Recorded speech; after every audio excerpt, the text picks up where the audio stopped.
From his studios in New York, it's time for Wake Up Call with Dan Tortora, where sports meets life.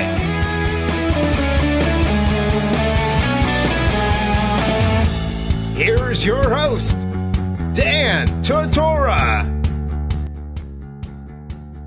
Welcome back here to Wake Up Call with Dan Tortora on wakeupcalldt.com, your one-stop sports shop, and on mixlr.com/wakeupcalldt. Proud to be here with you every Monday through Friday from 9 a.m. to 11 a.m. Eastern Time, and it is always my honor and my privilege to be able to share with you very special conversations. We've had over 1,000 different guests on Wake Up Call with Dan Tortora in our time, and we continue to grow that number. We continue to bring the names on that we appreciate, we respect, and we love telling everybody's story. And one of those stories we get to tell every week is Marvin Graves. Marvin Graves played quarterback for Syracuse. He wore number 5. He did it back in the late 80s, early 90s time period. And in 1991, the team started out 4-0. The last time that they had done that was that year, and then they've done it this year, 17 years later. So Marvin Graves has been able to be connected to the success of this Syracuse team historically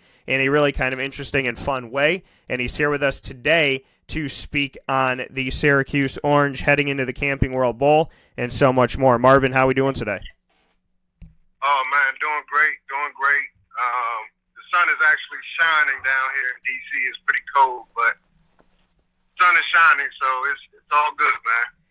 And I got to ask you, Marvin, you're a Redskins fan. You're in the D.C. area, Washington, D.C. area, and, obviously I've covered the Jaguars for, on-site, on location for the better part of a decade and been connected with the team since they came into the league in 1995-96. So our teams played each other over the weekend. I was at the game at TIAA Bank. I was in the locker room after the game. What can you tell me about that very ugly, strange game where your fourth-string quarterback and Adrian Peterson were able to pull it off? It was a great win for the Redskins.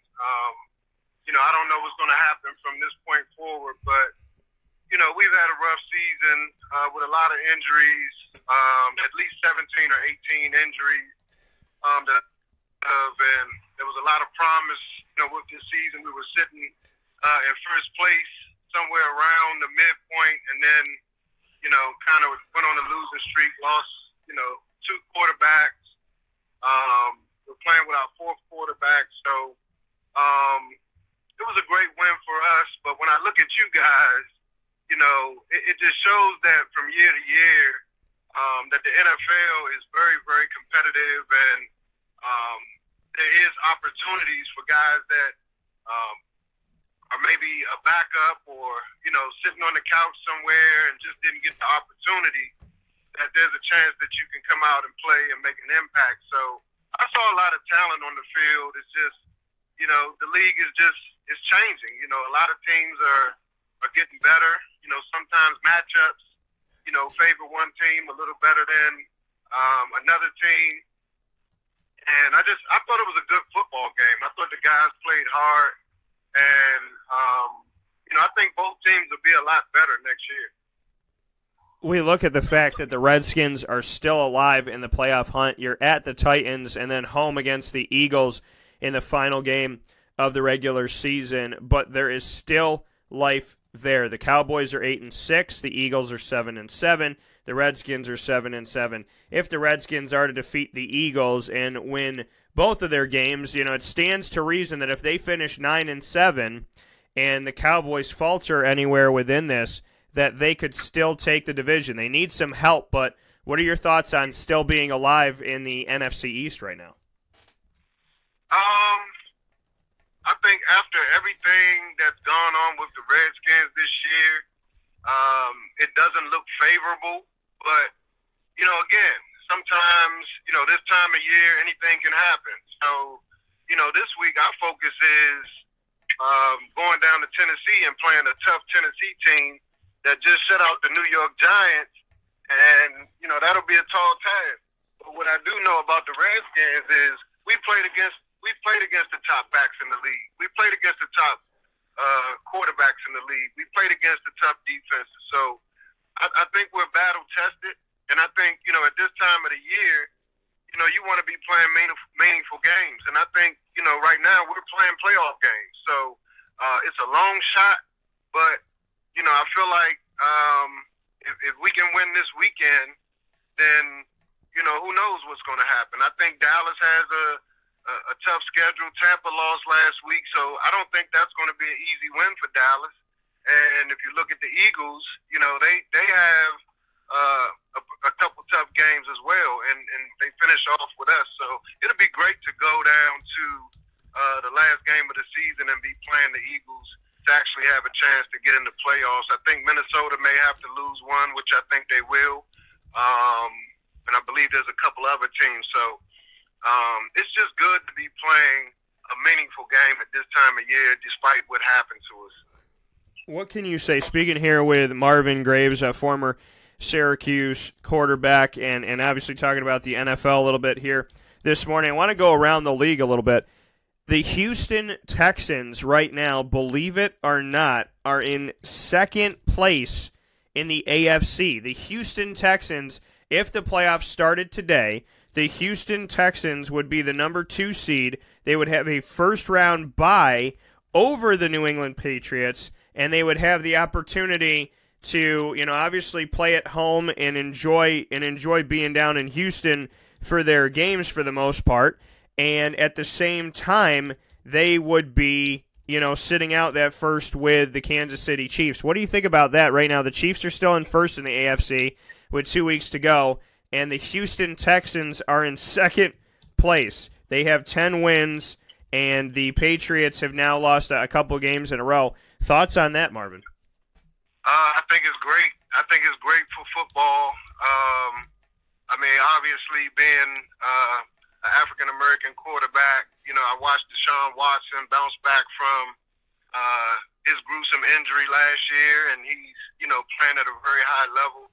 I think it's a very dangerous team because I think Deshaun Watson, once they get in the playoffs, I think you'll see a little bit more from him. He does take a lot of sacks, which I think could be their downfall, but if they can correct that, where he can get rid of the ball or shore up the offensive line a little bit, I think Houston is a very dangerous team with a very good defense. Yeah, and when we see this Houston team and the success that they've been able to have, Deshaun Watson obviously helping them out, but they're in a division where they've been able to win it the majority of the time in recent history because of the Jaguars faltering, and if the Colts have a bad moment, and the Tennessee Titans being good but not great. What can you say about Houston? Are they battle-tested, in your opinion, coming out of the AFC South? Do they have a shot in this thing realistically? How do you look at them? Well, I think they do have a shot. I think they have a pretty good defense, and I just feel like with a guy like Deshaun Watson, you got a receiver in Hopkins. There's some other young guys over there, that can play football. You got Demaryius Thomas from the Denver Broncos on the team. And then, you got a two-headed monster at running back, Lamar Miller, and who's the other back? I can't think of it right now. They have Alfred Blue. Deontay Foreman's been there, but he's been hurt a lot. So. Yeah, so, Blue is a veteran guy. He's a young guy, but he's a veteran. So I do believe that they can run the ball. You have Deshaun Watson, who can also, run the ball, running the zone read stuff and the RPO stuff, so it puts pressure on the defense. So I definitely think that they are battle-tested. It's hard to, go on a 7 or 8 game winning streak in the NFL, and that's something that they've proven this year that they can do. And, I really do think that, once they get in, they're a team that can cause some havoc. The New England Patriots, we look at their schedule right now. Speaking here with quarterback Marvin Graves, played for Syracuse, had tremendous success with Syracuse and moved on from there to do some pretty amazing things in the football world and outside of the football world. I know that Marvin is one of those guys that puts the feet to the pavement every single day, and I appreciate and I respect somebody that's blue collar as You know, you're looking at another blue collar on the other end of this phone right now. The New England Patriots have had struggles. In their last 5 games, they've lost 3 of them. They lost to the Titans by getting blown out 34-10. They defeated the Jets, big whoop, 27-13. They defeated the Vikings, which affected the Vikings so far in their playoff hunt this season somewhat. 24-10, they won that game. Then they lost at the Dolphins and at the Steelers. They have the Bills and the Jets to end the season, so the thought is they should get to 11-5, but they've lost 3 out of 5 games. What are your thoughts on the New England Patriots and obviously their struggles playing on the road, as they've lost 3 out of the last 5 games and 3 out of 4 games on the road in these last 5? Well, to be honest with you, I just think New England has been a little inconsistent over the past few games. New England has a target on their back. They're one of the best teams in the league, so they're going to get everyone's best shot because, you know, they've been, you know, Super Bowl champs. They've been division champions for years. I mean, they're one of the best, if not the best, organizations in the NFL. So, to be honest with you, I'm really not concerned about New England shoring things up. I think that the mistakes that they're making are mistakes that Belichick and the coaching staff can correct. And, you know, I just think New England is always a team that can go to the Super Bowl when you have Tom Brady. So, you know, those things that they've been inconsistent with over the last, I would say, 4 to 5 weeks, those are things that they can fix. And, you know, I was pretty surprised to see those guys lining up against the Pittsburgh Steelers and playing a lot of man-to-man defense. So they have talent in New England, and they have a coaching staff that can scheme up anyone. So I'm not concerned about where they are right now. When we look at them, though, we look at their struggles, they seem to be that dog in the street, so to speak, that's whimpering, and then when you get really close to it, it's foaming at the mouth and it's rabid. That's kind of what this feels like. It feels like a trap. It feels like the help me, I'm helpless, and then they hit you. Do you get that sense again this season, or are Tom Brady and the Patriots kind of losing a little bit of mojo, so to speak? Are they playing dead right now but actually very dangerous, or do you think that maybe there's some teams in the AFC that are better right now? Well, I think it's really a combination of both. And, you know, Tom Brady's getting older, but they have a lot of talent in New England. And I just feel like the AFC teams have gotten a lot better. There's a lot of parity in the AFC. A lot of different teams bring a lot of different things to the table. You know, you look at the Baltimore Ravens, you know, they're running the RPO stuff, the Delaware Wing Tee with Lamar Jackson. You know, they rushed for over 200 yards last week against the Buccaneers. You still have Flacco, who's available. So I think they could be a problem. Their defense is really good. You look at the Kansas City Chiefs and their offense and what they can do. You know, Pittsburgh is still in the mix. And let's not forget about the Los Angeles Chargers. So there's a lot of parity in the AFC, and it's going to, you know, really be interesting, and I think going to be a really exciting playoff for us as fans to actually watch and see how it unfolds. And speaking here with Marvin Graves, Syracuse quarterback in their history and a big part of the record books of Syracuse quarterback history as well. Speaking on the NFL, before we get into some Syracuse love in just a little bit here in the first hour of Wake Up Call with Dan Tortora here on mixlr.com/wakeupcalldt. The live feed you can also pick up by going to the homepage of wakeupcalldt.com. One of those teams, before we flip to the NFC, and we got some questions here on Adrian Peterson and on the Detroit Lions that we'll get to, but the Baltimore Ravens. Now, I said that Lamar Jackson would eventually be the starter on the team this year. I said that Lamar Jackson could help them win games, and I thought Lamar Jackson was, you know, when you bring in Mark Andrews as a new tight end, you bring in Hayden Hurst as a new tight end, you bring in Willie Snead IV, and you bring in John Brown, and you bring in Michael Crabtree as all new wide receivers, and then you have Gus Edwards, who's coming up here, and Alex Collins, who was returning as a running back on the team, but really this year getting it outright to start the season at least. There was all this newness on Baltimore that I thought, you drafted a quarterback, you got back into the first round to draft Lamar Jackson. Why not just start all of it fresh when you bring on, instead of bringing in all of these new guys and new faces and saying work with Joe Flacco and then next year we're going to switch everything over to a new offense with Lamar? Switch it all now, see what you could do with it now, because Joe Flacco's days, with drafting Lamar Jackson and whatnot, his days are numbered. And he hasn't, he's a good quarterback. He's won a Super Bowl. But in my opinion, Lamar Jackson, if he's the future of this team, then let him be the future now. They waited a little bit on doing that. But since then, they've gone to Lamar. He's 4-1 as a starter. With the fact that Joe Flacco could be playing right now, they kept him the starter.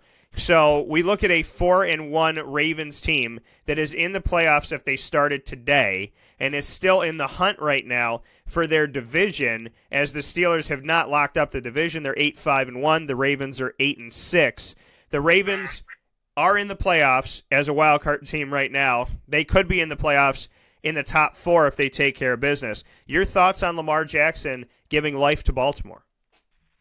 Well, Lamar Jackson is an exceptional talent. We all saw that in college and, was waiting and wondering to see how that would transfer in the NFL. I think that, he has created a spark with the Baltimore Ravens. I think that, the Ravens are able to run the football. Now, you don't want your quarterback, running a whole lot and taking hits and, things of that nature. But I think Lamar Jackson is the type of player that, will make those adjustments. He will get better, as far as in the passing game. But to be 4-1, coming off the bench as a rookie, I think it says a lot about why the Ravens drafted him. I think it says to me that he's actually a little better than I even thought that he would be in the NFL. I thought it would take, some time, but to be able to have the ability to run the ball at this time of year. And let's not forget, the guy can throw the football. He can spin it. So it's a tough way for teams to prepare for the Ravens. And I think the Ravens is actually my AFC team. So I'm happy about where the Ravens are, and I think they're a sleeper in the AFC. And we look at the fact that Josh Rosen, drafted in the first round of the Cardinals, he's struggled. Josh Allen with the Buffalo Bills, they've had their ups and downs. We look at Sam Darnold with the Jets, who has been interception happy this season. So there's been a lot to say about, the guys out there that have been drafted in the first round. And, Lamar Jackson, say what you want to say. Everybody wants to talk about his accuracy and his inability to do this and to do that and do the other thing. But the reality of it all is his team is in the playoff hunt. Baker Mayfield's team, he's not doing bad with the Browns, but, they're more than likely probably not making the playoffs. So, you look at Baker Mayfield and with the Browns, #1 pick overall, they're probably not going to the playoffs. Sam Darnold and the Jets are not going to the playoffs. Josh Rosen, not going to the playoffs. Josh Allen, not going to the playoffs. So Lamar Jackson, of the 5 quarterbacks chosen in the first round of the 2018 NFL Draft, is the only quarterback that has his team in a position of making the playoffs. And just so people know this, if you want to complain about Lamar Jackson's accuracy, Joe Flacco was 61% accurate. Lamar Jackson's 59%. It's a 2% difference. And Lamar Jackson, on top of that, is averaging 6.6 yards per pass. Flacco was 6.5. The longest pass attempt that Lamar Jackson has is 74 yards. Joe Flacco's was 71. But you add into the fact that their numbers aren't that different when everybody wants to rip Lamar apart. Look at what Lamar's done outside of that. He has run the ball 114 times for 566 yards, and he has 3 touchdowns on the ground. He has made Gus Edwards become something on this team. Gus Edwards wasn't even on the roster in some people's minds out of Rutgers. But with Lamar Jackson, the 1-2 punch has been worthy of over 1,000 yards already, 5 yards a carry for both, and 5 touchdowns between the two of them. So Lamar Jackson's made the rushing attack better. He's made Gus Edwards better. and his numbers with Joe Flacco aren't that off. So why should people complain? I guess it's I guess it's uneducated comments on people that just want to ride a bandwagon and say that this man can't throw the ball and he can't help a team win, because he's 4-1. His accuracy is almost snake eyes with Joe Flacco, and he's a better runner. Well, I just think that's just the world that we live in. Lamar Jackson he's not your conventional quarterback, where he can, right now drop back and, go through his read progressions and, make the throws. His abilities are what they are. And, I don't look at, things like that. My thing is I look at the intangibles. Can the guy make guys better, like you said? He's made Gus Johnson a lot better, a running back that no one really knew about. And that's because he's a threat on the edge. He's a guy that knows how to win. And, sometimes you're not going to have, prototypical guys that fit the mold that we all are used to having that win ball games. You go back and look at Tebow. We weren't used to seeing a guy like Tim Tebow play quarterback in the NFL, but the guy won some football games and won a huge playoff game. So, that's just the world we live in. The bottom line is wins and losses, and the kid is 4-1. And to be honest with you, he could be 5-0 because I feel like they gave the game to the Kansas City Chiefs. Yeah, so I mean, we look at and again, the only game that he's lost, the game that you were talking about at Kansas City, was an overtime game. So he's 4-1 with the one loss being in overtime against the Kansas City Chiefs. So a lot of respect and a lot of positivity coming for Lamar Jackson, should be coming for Lamar Jackson.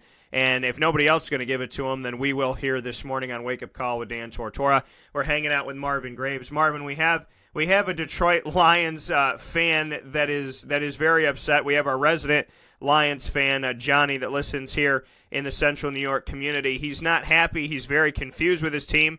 They're 5-9 at the bottom of the NFC North.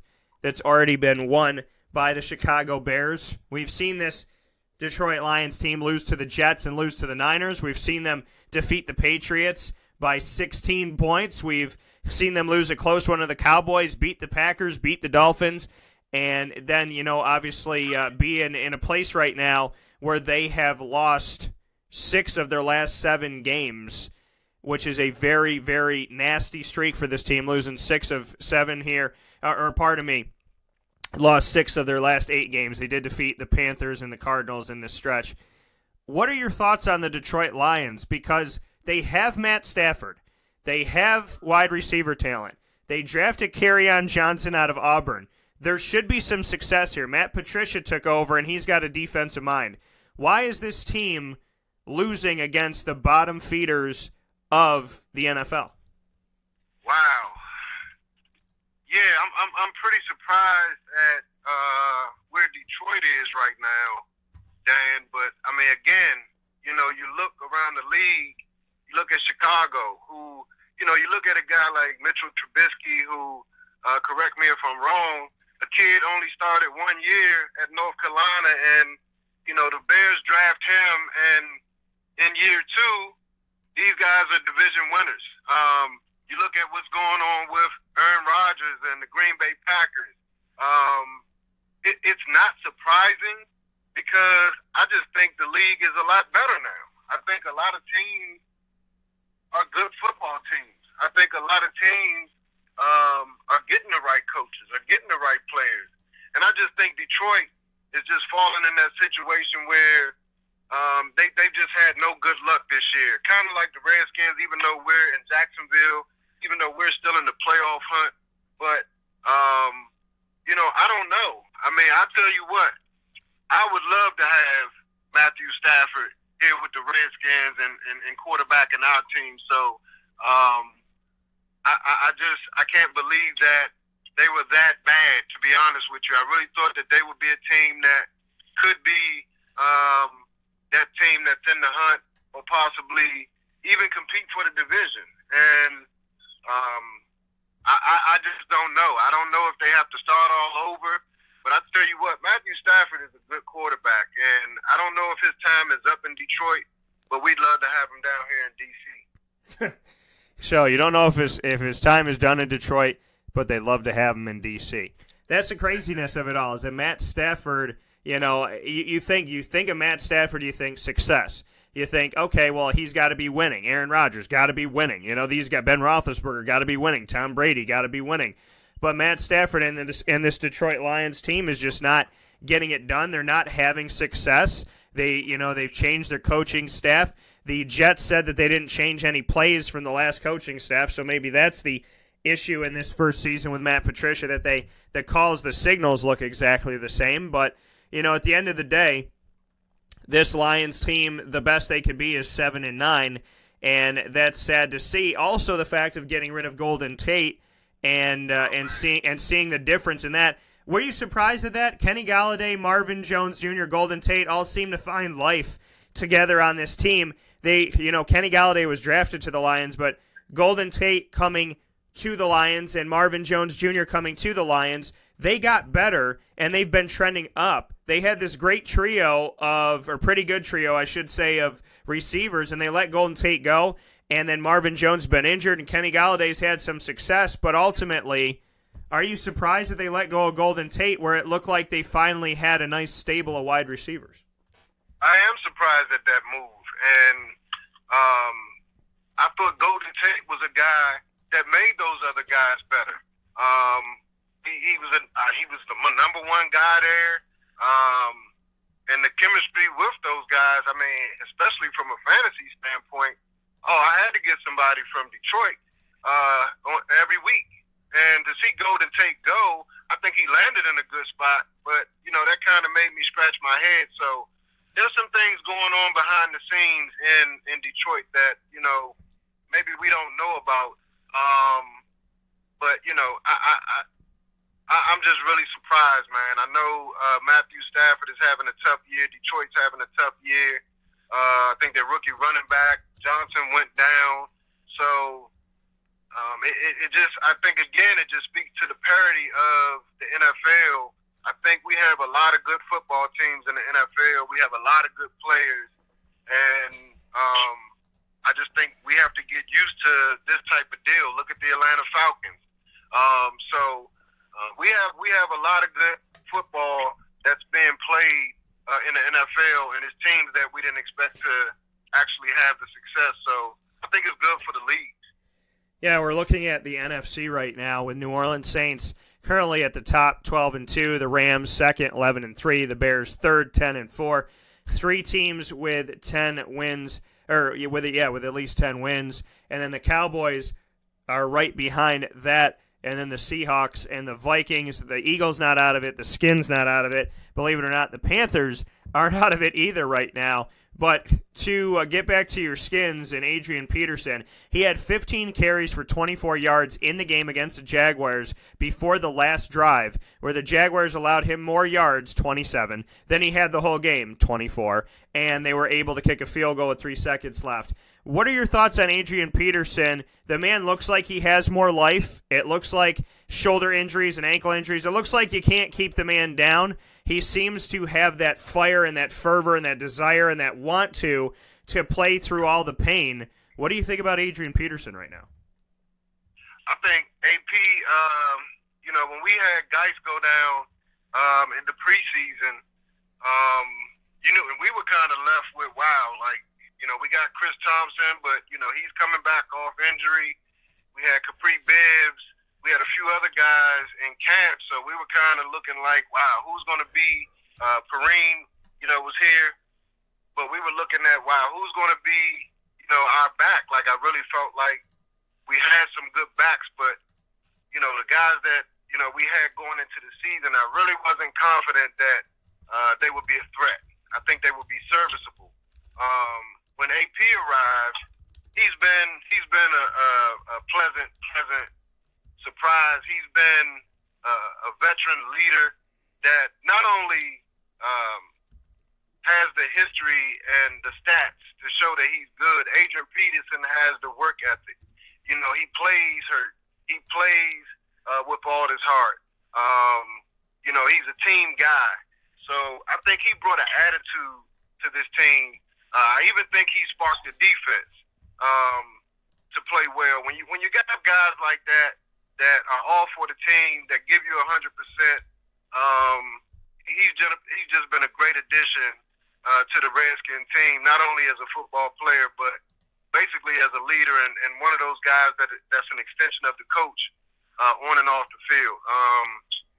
I really can't say, too much nice things about him because, watching him this year has been great. The guy's been giving us everything that he has, and that's all that you can ask from not only a player but a veteran guy. And I think a lot of people forget that AP, despite the injuries that he's had this year, AP hasn't taken the pounding that he's been taking throughout his career over the last couple of years. So he's a lot healthier than people think he is.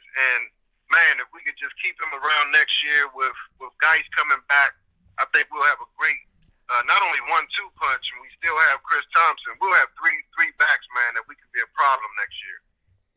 Former Syracuse players seem to have a connection to the NFC East, be it the Redskins, be it the Giants, be it the Cowboys, or be it the Eagles. And I got to ask you, as a Redskins fan and connected with the Redskins, what are your thoughts about this Cowboys team that didn't look that good, didn't have a number one wide receiver, let Dez Bryant go, was the team that needed Dez Bryant most, and then fell into Amari Cooper, and now they're 8-6, even though they just got shut out by the Titans? What can you say as a Skins fan about the Dallas Cowboys and how strange of a season it seemed to have? I mean, it just kind of worked out in Dallas's favor, where it looked like Dallas might win 3 games this year. They're 8-6 right now. Man, it's tough to talk about your rival team, but I'll tell you, man, if you watch the Dallas Cowboys, the first thing people want to talk about is Zeke Elliott. But I look on the other side of the ball and I look at that defense and I look at those guys up front and I look at those linebackers flying around.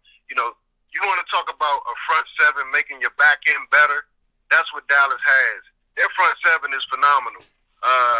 They're not, real big guys up front, but these guys are strong. They're fast. They can get to the football. They cause havoc.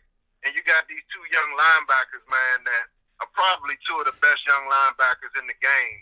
And that they're playing way beyond their years. So I think Dallas, if they do make it into the playoffs, I think that's a team you got to watch because you do have Zeke Elliott.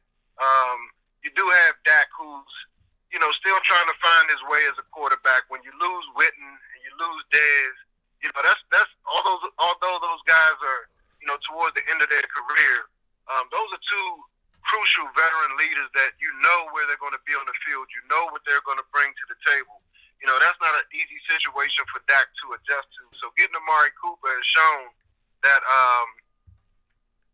Dallas made a great move in getting him. They've been winning football games since, he's arrived. And I just think they're a team that if they do make it into the playoffs, that on any given Saturday or Sunday, this is a team that probably can make a run to the Super Bowl. And I firmly believe that the Super Bowl champ will come out of the NFC this year. I think the NFC teams have better defenses across the board, and I really feel like Dallas is one of those teams with a really good defense. Who's the better NFC team, the Saints, the Rams, or the Bears? The Bears. I think because, their defense is phenomenal.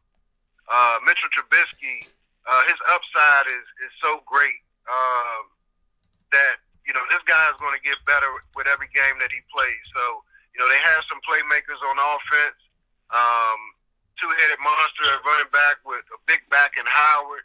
And you got Cohen, the guy out of North Carolina, A&T, who, those guys come out of, historically black colleges. They come to the league with a chip on their shoulder, and that's how Cohen plays. But that defense, man, is phenomenal. And in this time of year, defense wins championships. And I think Chicago right now has my vote to be the best team in the NFC. How dumb or stubborn is John Gruden when you see Khalil Mack go to the Chicago Bears and they become this successful this quick? Well, you know, it looks bad to me. I don't know, you know, all the particulars of what went on behind the scenes, and you know, I guess from a coaching standpoint, John Gruden came in, and I guess he has to get it like he wants it, and for whatever reason, Khalil Mack wasn't a part of that, and you know, I respect him for making a decision to do what he did. You know, I think the Raiders are one of the most disappointing teams of the season when you got a quarterback in Derek Carr and, you know, some of the weapons that they have, even though they lost Cooper. But, you know, I think it looks bad, man. I think it looks bad. And I think, you know, next year, I think John Gruden will be on the hot seat if he doesn't come out, you know, winning some ball games next year. And he made all those moves to get draft picks, and I'm sure they're going to see if those draft picks pan out. And if they don't, then I think that's John Gruden's – that's going to be his thing, how he uses those first-rounders and how those players end up responding with the Raiders. Because the Raiders are in last place right now, and I'm going to ask you this. Most surprising team to be at the bottom. Now, these 5 teams are going to be in the top 5 picks as of right now. The Cardinals, the Niners, the Raiders, the Jets, and the Jaguars. Most surprising team to be at the bottom and essentially to be at the top of the 2019 NFL Draft. I would have to say San Francisco. They were the most surprising to me. Granted, I know that they, you know, lost their quarterback. But that was the most surprising team to me, and I feel like San Fran will be a team that will bounce back next year and be contending for a playoff spot. So not the Jaguars. That was surprising. Yeah, the Jags. I really like the Jaguars, man. I really like that defense. You know, we talked about it off air. I mean, you guys really have to get a quarterback, and I think you guys have the type of team that you can go out and draft a quarterback if that's the route that you go, and draft somebody that you got to put in there right away, and rely on your defense and rely on your running game, run some play action stuff. Hopefully you get a guy that can extend plays, and I think the Jags will be fine. But man, until I see, you know, what you guys are going to do at quarterback, man, I don't know. Yeah, and it's tough. You know, between Mark Brunell, the greatest quarterback in Jaguars history by far, it's been Byron Leftwich, David Garrard, Blaine Gabbert, Blake Bortles, and, you know, now they're Chad Henne, and now they're trying to find that next right fit. They tried to draft a top guy with Gabbert, didn't work out. Tried to draft a top guy with Bortles, and it's not seemingly working out. So they might have to go 3-fer and hope that third time really is a charm. The Rams and the Chargers. Who's the best Los Angeles team in your opinion? And they're both 11-3, mind you, to everybody that thinks that the Rams are so good. They're both 11-3 right now. Well, if you asked me that about 4 weeks ago, I might have said the Rams. But man, if you look at this Chargers team, who's probably outside of the Ravens, I think has played the Kansas City Chiefs the best. They actually beat them the last time. They played them tough the first time. But, man, me and my buddies were talking about this last week. You know, we're actually pulling for Rivers to actually get a Super Bowl. I mean, that guy's tough, man. Rivers is tough. I think that defense is playing well. They lost Gordon. I'm not sure. Is Gordon gone for the year? Well, Melvin Gordon's been going back and forth with injury. I want to look up his most recent report here to make sure we don't have any confliction. But Melvin Gordon, who came back a little bit too soon as they try to rush some guys back, he is currently on the injury report as questionable for Week 16 against Baltimore with a knee and MCL injury. Yeah, so, you know, they those guys, man, I think that they're the better team as far as team. I think the Rams, I think teams are starting to figure the Rams out. But it's a close first. I think the Rams are right there. I mean, man, you got one of the best backs in the league. You got one of the best young quarterbacks in the league, and you got one of the best young coaches in the league. So I think their defense has been pretty decent this year. And I think if they do make a run in the playoffs, it will be more so because of the defense giving the offense extra opportunities versus the offense actually going out and putting up a lot of points. So I would go with the Chargers with that one, but the Rams will be really close in second. I want to, speaking here with Marvin Graves, former Syracuse quarterback, I want to get to the Orange, just what you're excited about. I mean, obviously, next Monday you and I will be off because it'll be Christmas Eve, and a happy early Christmas Eve to you and a Christmas to you, Marvin. So what are you most excited about, most looking forward to right after Christmas, 3 days after Christmas? This Syracuse Orange will be down in Florida where they haven't been in a while to play up against the West Virginia Mountaineers, former rival inside of the Big East. They're 9-3. They have a lot to be excited about. What are you excited about going into this game? Well, number one, Merry Christmas and Happy Holidays to you in advance as well, Dan. I'm just excited, one, because I think we've had a great season. We got a chance to win 10 games, and I'm glad that their starting quarterback in West Virginia is not playing because we're out to get a W. So if that's going to help us get a W, by all means, we want every edge that we can get. I'm also excited about Dano Babers actually being finishing fifth. I thought he should have finished a little higher, but he finished fifth in Coach of the Year. I think the fact that Syracuse is back on the map. People are talking about us now. I'm excited about that. But most importantly, I'm excited for the coaching staff and the players and the fans to actually have this experience of going to a bowl game, going to a great place like Florida, a warm place, as both of these schools are, winters are pretty brutal.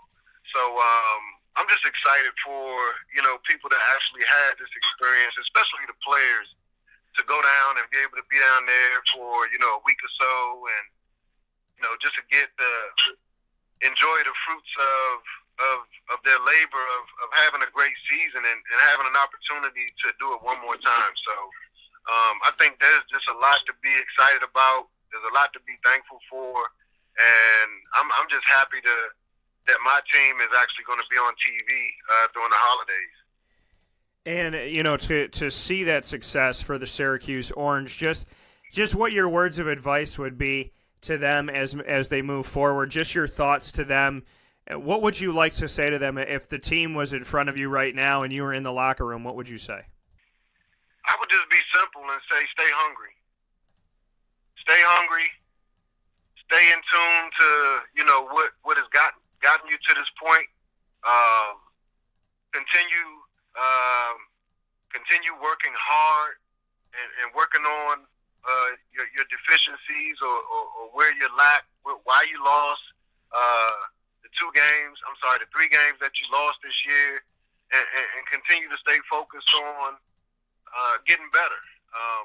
I think some teams get complacent when they had experienced some success, and I really don't see that from the Syracuse organization right now. So, my main thing will be, to stay hungry and to stay focused on, continuing to make this a norm and not just a one-hit wonder deal. That coming from Marvin Graves. Marvin, as always, I appreciate you. I appreciate your time.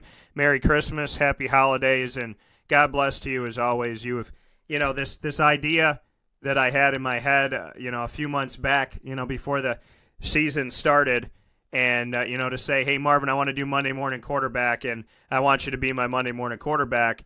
And, just your response to it, your positivity toward it, making yourself available from week to week. I honestly can't thank you enough for what you've done and the time that, time is a precious thing that we should all spend wisely. So I can't thank you enough for spending time with us here on the broadcast and for giving me an opportunity to have one of the greatest Syracuse quarterbacks on the show.